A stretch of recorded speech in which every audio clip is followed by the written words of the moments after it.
All right, so today we're going to be talking about food for performance, food for fuel, which is a very simple topic. Well, it's a very complex topic that I try to simplify as much as I can here. Let me share my screen, otherwise only myself will see the presentation here. Hold on. All right. Share screen. It's there. All right. So food for fuel, like I said, it's a very complex topic that we can talk about for hours with many different nuances. But I try to simplify as much as possible here to accommodate for the different seasons of the journey that you guys are in. But food for fuel basically means, guess what? All foods are fuel. All foods are fuel. So if you are alive, if you have energy to be alive now and breathing and doing all the things, you're utilizing the energy that comes from food somehow, regardless if it was junk food, if it was really good food, nutritious food, whatever food that you ate, you are utilizing that energy because our bodies are just amazing that way. However, not all foods are created equal. Okay, not all foods are created equal. Not all foods are digested equal, but all foods are fuel. But are better quality foods and not so good quality foods in terms of how it is digested by your body and how it makes you feel. And not only that, there are other things that comes into play, like the times that you eat certain foods. You might be the times that you eat certain foods and the goal that you want with that food and the type of energy requirements that you are that you want from that meal that you've just ate. So for example, in a day that you're sitting by your desk, you might not feel very good having higher carb meals, larger meals that are sitting in your stomach, digesting and going through your digestive system and lots of fiber. And you might feel bloated and you might feel a little bit sluggish because carbohydrates are the main source for energy, for the body to produce energy, especially for lifting weights, for intense training. And if you're not doing that, you're not utilizing that fuel properly. So it's basically sitting there. You're not going to feel very good. It's not that carbs are bad for you. It's not that those meals that you ate are bad for you. It's just that maybe on that day, for the intention of like for the type of activity that you were doing, maybe it was not the best options for fuel on that day. You might eat the next day the same exact meals, go hit the gym or do whatever activity that you need to do, and you might feel a lot better because the type of energy, the type of fuel is matching to the purpose that you want from the activity. Also, the more consistent you are with your food choices, the better. Not necessarily, it doesn't mean that you have to eat every single day the same exact meals. And doing that might even do more harm than good. But it doesn't mean that you go all the way and every day you're eating all sorts of meals randomly throughout the day. The more consistent you can be with the types of food that you're eating and the timing that you're eating, the more consistent you can be throughout the day, throughout the week, throughout the month, the better you will feel because your body is just going to get better at digesting those foods. Your body is going to get better at digesting those types of foods and utilizing that energy for fuel. Does that make sense? So when I say that it might go the other way when you try to eat the same thing every day, and you might not feel very good when you eat those some of the foods that you eliminated.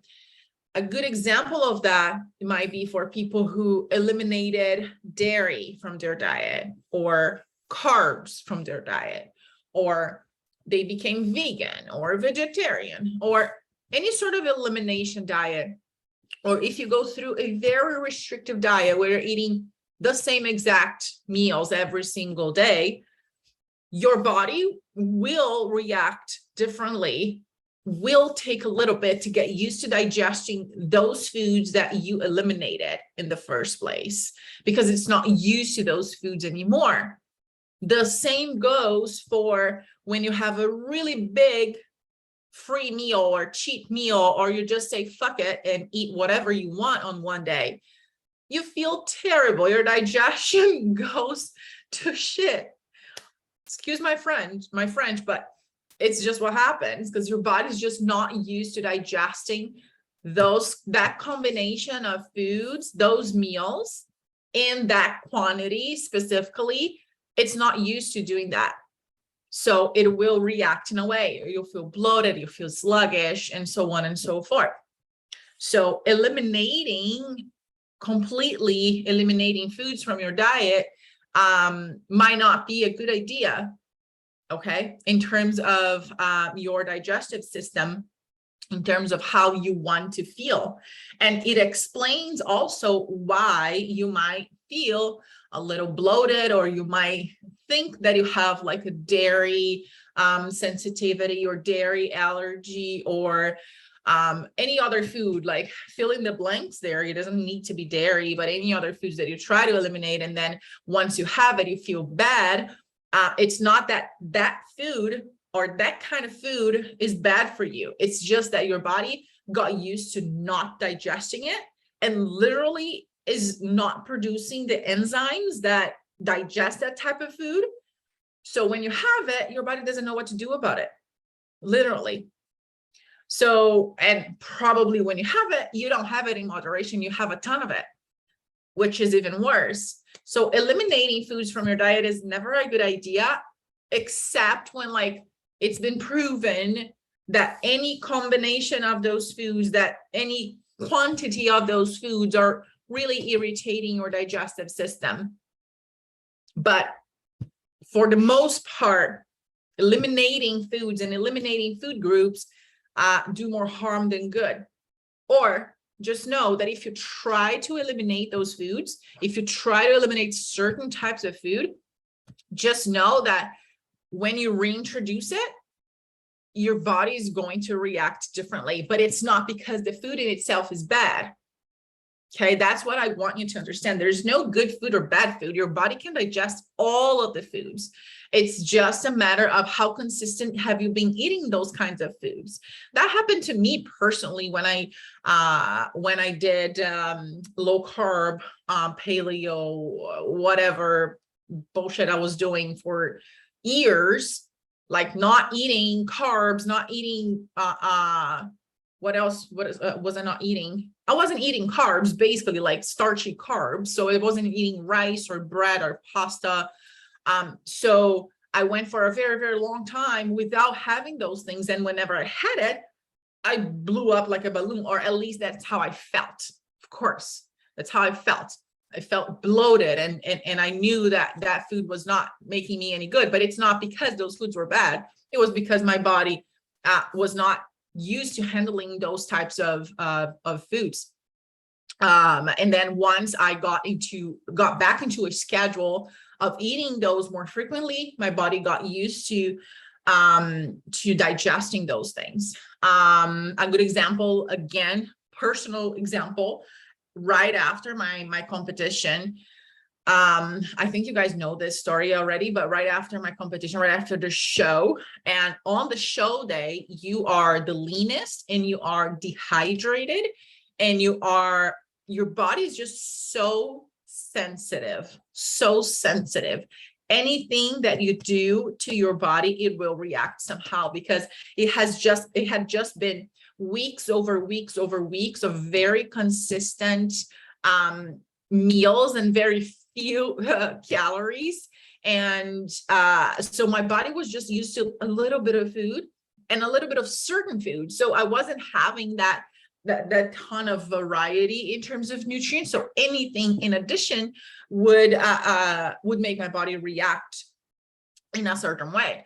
And of course, I went overboard. And not only did I have a huge cheat meal right after the show, but on the next day, I stuffed my face with tons of food from Brazil. So typical Brazilian food, typical Brazilian pastries like coxinha and fried foods and all of those things, and chocolate. And I ate until I literally was throwing up.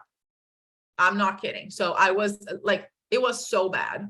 And then for a whole week, I was dealing with the consequences of it because of all the sodium imbalances and everything that happened. I felt wrecked. Like I felt like I was hangover or something. Plus all the muscle cramps and everything that I was feeling, all because I stuffed my face with a lot of food that my body wasn't used to digesting at that point, right? And my body was in a very, very sensitive state. So I should have stopped with that cheat meal that I had on that day, on the show day, and on the next day back on plan, and slowly reintroduce the foods. That's why we do reverse diet. Because if you guys go from a very low or from a calorie deficit state, right? How much that calorie deficit will depend on the person individually. But if you go from a state of being in a calorie deficit where you're dieting for the past few months, you're eating very little and you're eating specific foods, because let's be honest, if you're trying to be in a calorie deficit and you're trying to eat different foods every single day, every single time, every single meal, you're not going to be successful. You're not going to stay consistent with that. And you never know what's working and what's not working. So, when you come from that state of coming out of a cut, coming out of a calorie deficit phase, your body's very, very sensitive. So anything that and your hunger levels are going to be increased too. So it's difficult to manage, but if you go all in and you just give in to your cravings, give in to your hunger, and just eat whatever you're craving, whatever you're feeling like it, and whatever you didn't have during the cutting phase, during the fat loss phase, then it's going to be much harder on you, on your body, because you're going to feel differently. It's going to take forever for your body to digest, to get used to it. Plus you're going to add on some body fat as well. So you're going to store more body fat. So there's that also. All of this just to bring home the point that consistency with food is extremely important, and consistency with quality foods. So it's not just about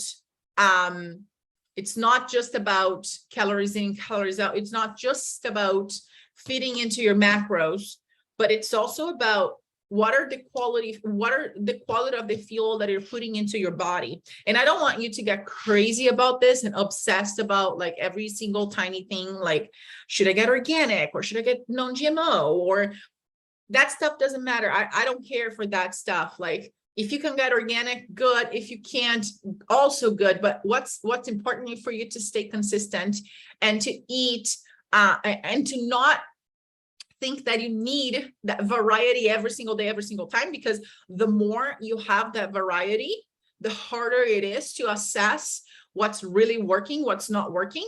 And if you come to me feeling bloated, feeling low energy, feeling that you're not, you're not feeling well on that meal plan, or you don't know what you're doing wrong because you're hitting your macros, well, what kind of quality foods are you eating? What's the quality of the foods that you're choosing to fill your macros with?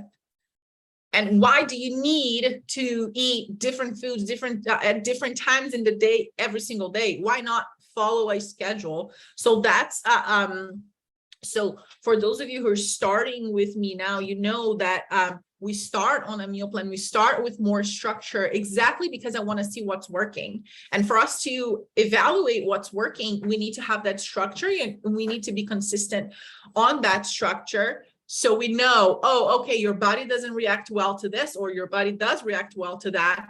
And then over time, we add on those layers of flexibility once you already know what works and what doesn't work. If you have any questions, guys, by the way, put in the comments, put in the chat box below. So for those of you who are live, if you're watching the replay, the recordings, feel free to send me a message if you have any questions on this. If you would like more info or more details, also feel free to message me. All right. Now, pre, intra, and post-workout meals. So basically, there's not a whole lot of difference in terms of what I just talked about. There's got to be some consistency there as well. But one thing to always keep in mind is, what does your body need for training? The type of training that we're doing. If you're in my program, and you are in my program because you're watching this, we lift weights. We don't do Zumba. We don't do jumping classes. We don't do any of those things. We don't do. So when I say pre and post workout, it's pre and post a high intensity activity such as lifting weights, right? What is the main source of fuel for that kind of activity? Carbs. Okay. What is the building block of muscles for your muscles? Protein. That's what you need for your pre and post workout. Protein and carbs. Okay. You need fuel to do your workouts. You need fuel to lift weights and perform well, and to continue to make progress and to recover from your training too. So have your pre and post workout meal. And if I were to go on an extreme, and if I were to say, okay, what's the most important meal of the day? I would say post-workout. You can even skip pre-workout if you want to, but don't skip post-workout. Like, you just hit the gym hard. You just literally broke down a ton of muscle fibers. What aids in the recovery of those muscle fibers? Protein and carbs, food, fuel. So if you're not fueling your body after the workout, you're basically just throwing away all your gains, basically. And I'm not saying this to scare the hell out of you, but it's just the truth. And even my husband, all the time, he gets home after the gym and I'm like, go have your post-workout meal. Come on. Otherwise, he'll just sit there and not have anything. And that's not how the body will recover. So you need to give your body fuel, not only to perform, but also to recover from what you did during the training session. And you'll notice that once you start doing that, you're going to start feeling better too. When it comes to pre-workout, one of the most common questions that I get is, well, I like to train fasted first thing in the morning. Do I need to eat anything? And my recommendation is always if you're used to training fasted, go train fasted. There's no problem with that. However, your pre-workout meal will be your last meal the night before. So the night before, make sure that you get a nice bowl of protein oatmeal, or even an omelette with toast, something to get into your system. So the next day you have some glycogen stores to fuel you during the workouts. And I was someone who always liked to say that, oh, I only work out fasted. I cannot have anything in my stomach, because the previous times that I tried to work out with the pre-workout on my stomach, it was the wrong foods.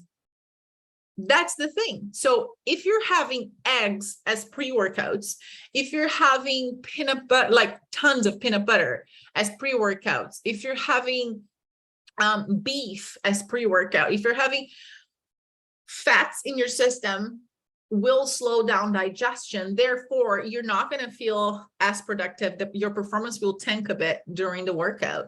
So it might be the reason. That's all I'm saying. Again, yes, feel free to work out fasted if you need to, if that's how you're used to doing, if it works for you, for your schedule, and you can't just wake up a little earlier and have a small meal, that's fine. Just make sure that you have a good protein and carb meal before you go to bed. Next day, hit the gym, do your best. But if you're someone who think that food doesn't sit well while you're training, try the right foods. Because just like having an omelette with 2 or 3 eggs before your workout is not a good fuel for that type of activity. If you weren't gonna do any weightlifting at all, if it was just like a regular breakfast or regular mid-morning snack and you were sitting on your butt just working, sure, perfect, have some fats with it. But if you're gonna hit the gym, not a good, like egg whites, sure, because egg whites are protein, right? So if you're gonna have like egg whites, oatmeal, go get it, or egg whites with rice or whatever the case may be. But like eggs, or too much fat, like nuts and things like that, those things are not pre-workout meals. So always look for a source of carbohydrate, a source of protein. Okay. And then for your post-workout meal, same thing, a source of fast digesting carbohydrate and a fast digesting protein source. So for example, cereal with whey protein. That's an example. Cereal with whey protein, or pasta with chicken, pasta with tuna, rice with chicken, rice with tuna. Those are going to be digested very quickly by your system. It's going to help replenish the glycogen stores in your muscles. It's going to help you. It's going to help bring protein to your muscles as well. And it's like, that's the time of the day that you can have those yummy meals. So make sure that's something that you're looking forward to after a hard working session, right? After a hard training session. For myself, for example, for me, I have chicken, rice, and cereal. Not together, but like I have a bowl of cereal right after the workout, and then I have chicken and rice. So I look forward to it because I really like it. Yeah, I like chicken and rice, and I do like my bowl of cereal that I kind of look forward to it. And if I want to have a piece of chocolate, or if I want to have piece of candy, something different, I'll add it into my post-workout meal, because that's the best time to include those foods. And it's also sort of in the brain, it works like a rewarding system. You hit the gym hard and then you get this reward kind of thing.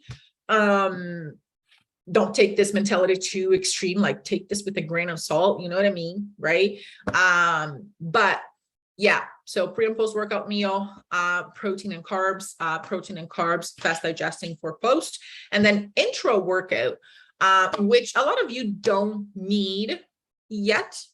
Okay, a lot of you don't need intro workout. Intro workout would be like cyclic dextrine is something that I am taking right now.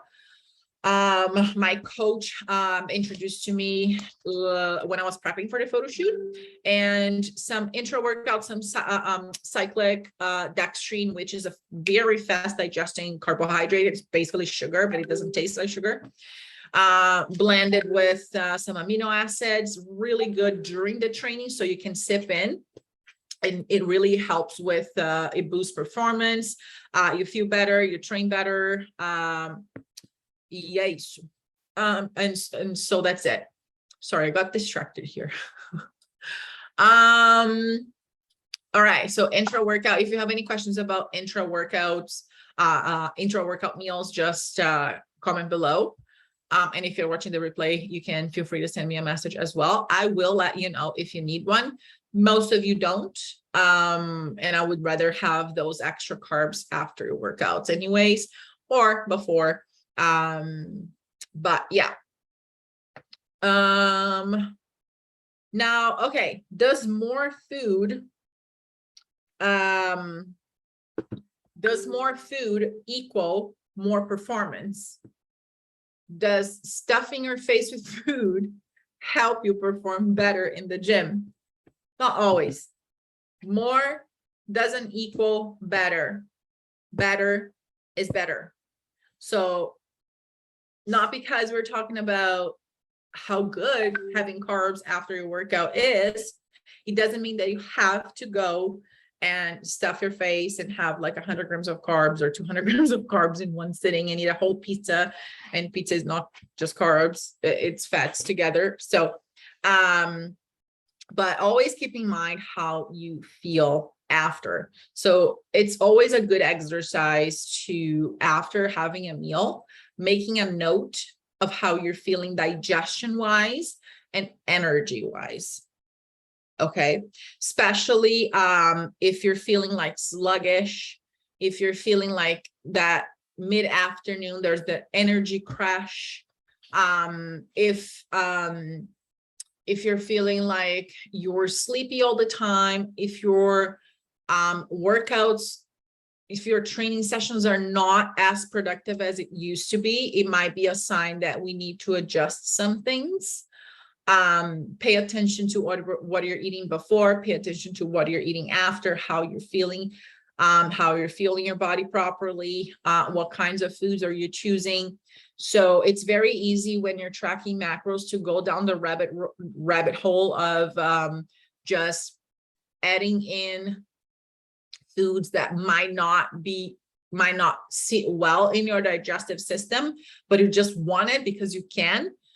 But if you're not feeling good, just don't have it, right? It's like, it's logical.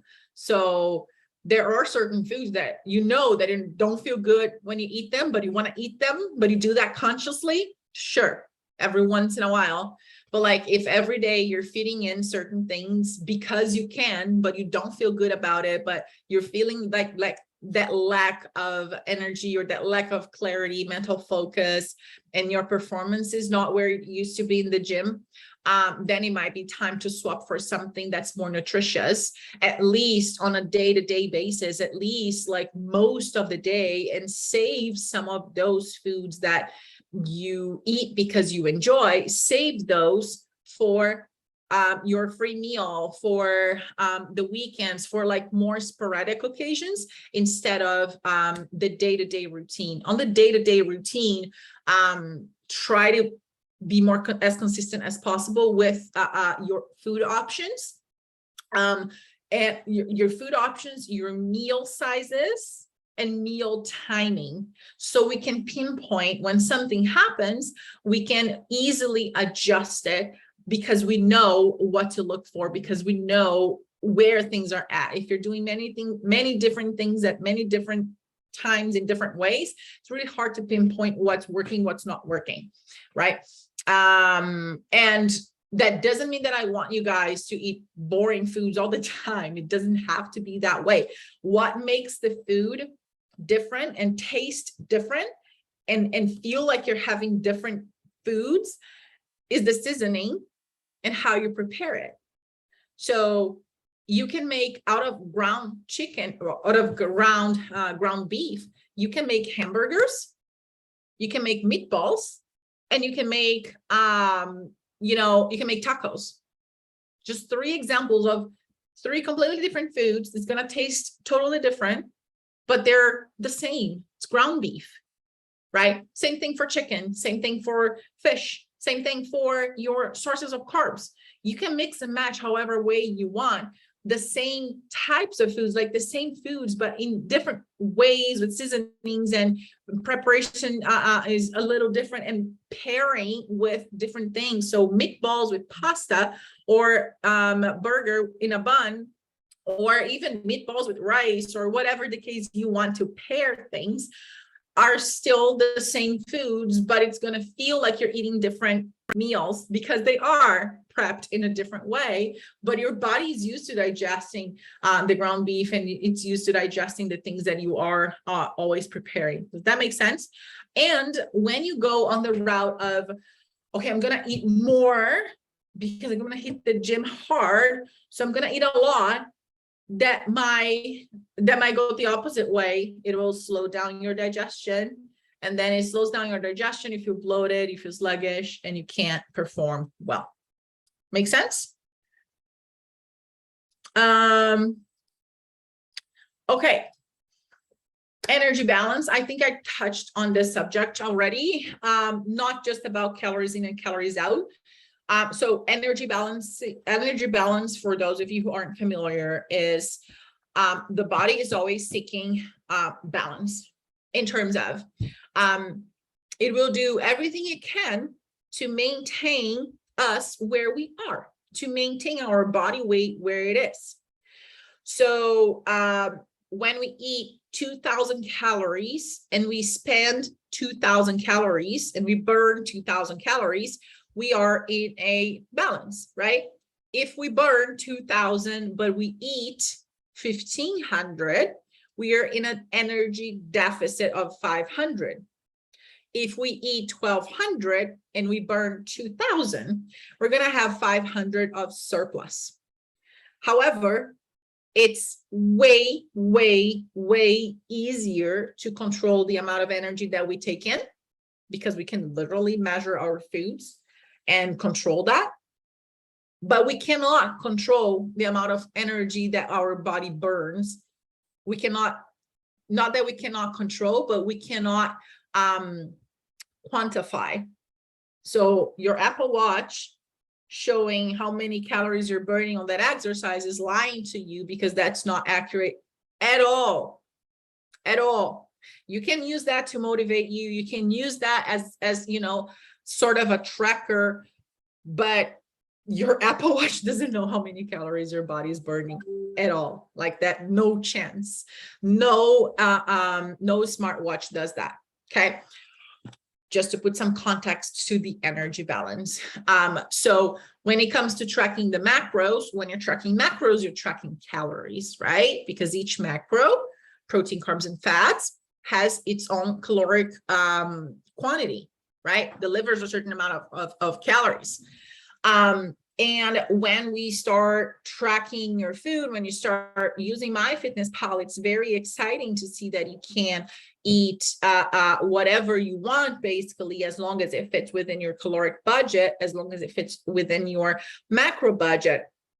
However, you can have 1,500 calories of junk food and 1,500 calories of nutritious foods, and you're gonna you might even lose weight equally, but how you're gonna feel during the process is going to be totally different. Totally different. 1,500 calories out of junk food to start with is not a lot because there's a lot of calories in in a smaller portion, right? So it's not a lot. 1,500 calories with nutritious whole foods is a lot more volume in your stomach. So your body's going to take longer to digest. And there's all sorts of vitamins and minerals and all of the things that your body's going to utilize to help you feel more energized, to deliver the right fuel at the right times to the right places. So when it comes to energy balance, don't think just about calories in and calories out, although that's what determines weight loss. Think about the type of energy that you want to feel, quite literally, how you want to feel, you want to perform. And sometimes it might go against some of the things that you're used to, right? It might go against, like you might be utilizing your quote unquote freedom of having all those choices of being able to fit in those foods that you like because you can, and you might be taking too much advantage of it. And instead of maintaining an 80-20 ratio where 80% of the time you're choosing nutritious foods, you're choosing whole food sources, you're sticking to a structure, and just 20% to the not so good foods, you're going the other way around and you're more like 60-40, 50-50, 60-40. And that might be the reason why you're not feeling as good. You're not able to produce the level of output that you want to produce in the gym to start with. So your performance is not going to be there. And when your performance is not there, your muscles are not going to respond the way it should because the stimulus weren't there in the first place. So that might be the reason why you're sort of stuck in not feeling so good and the results not reflecting on your body. Because if you don't have the energy to put in the intensity necessary in the training session, it's going to be really hard to build muscle and to lose fat as a consequence. Does that make sense? So I guess the big picture of all of it is stay consistent, guys, stay consistent, and think about like how many meals you have during a week, right? So let's say you have 4 meals a day. Okay. Let's just for the easy of the calculations here, 4 meals a day times 7 days.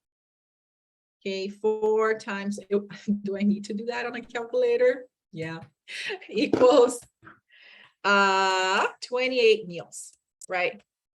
So out of those 28 meals, if you stick to 26 meals that you have full control over, okay, so 26 meals, I'll go even 24 to 26 meals, okay, so 24 represents 85%, right? So let's aim for 24 to 26 meals where you are sticking to a structure, okay, where you are filling your macros with foods that are more nutrition dense, that you are you know, choosing good sources for protein, good sources for carbs, good sources for your vegetables, for your fat sources as well. And if you don't know how to do that, go into the group in the app. Okay, so in the app, there's a group called Macros. I need to find it here, but there's a group called Macros and MyFitnessPal, and there's a guide to flexible dieting there. And the guide to flexible dieting has a list of all the protein sources, the carb sources, the fat sources, and the vegetables, okay? So let's say that 24 to 26 meals, you are sticking to that structure. You still can enjoy 2 to 4 meals that you can enjoy, 2 to 4 meals, a little outside of the routine.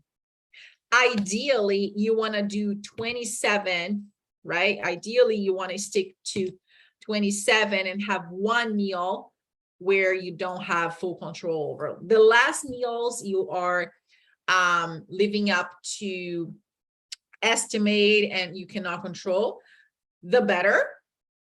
But it's not going to hurt you if, like, out of 28 meals in a week, you have 2 or 4 that are not 100% on point. But now if you're going all the way around, if like you start the week well and you have like 8 meals, right, 2 days where you do it like you follow your own structure, but then the rest of the week you don't, it's going to be really hard to pinpoint what's working, what's not working, and help you move forward and get unstuck and get the results, basically. But again, it depends on which phase you're in. It gets harder to do this when you're in a deficit to lose weight because you have less calories to play with. But then it's just a matter of mindset. You got to suck it in. The sooner you can get the gist of it, the sooner you can be consistent and just like dial in what you need to do and make it simple for you, the sooner you're going to lose the weight, the sooner you're going to get out of that calorie deficit, and that then you're going to have more flexibility and more calories to play with. Does that make sense? So any questions? If we don't have any questions, then I'm going to wrap this up. And if you do, please reach out to me. Feel free to share it in the group as well, in the WhatsApp group, if you have any insights about this, if it helped you clarify a little bit. And if you have any suggestions for topics to talk about for the next group calls, just let me know as well, and we'll create a training for that. All right. Have a great rest of the week, guys.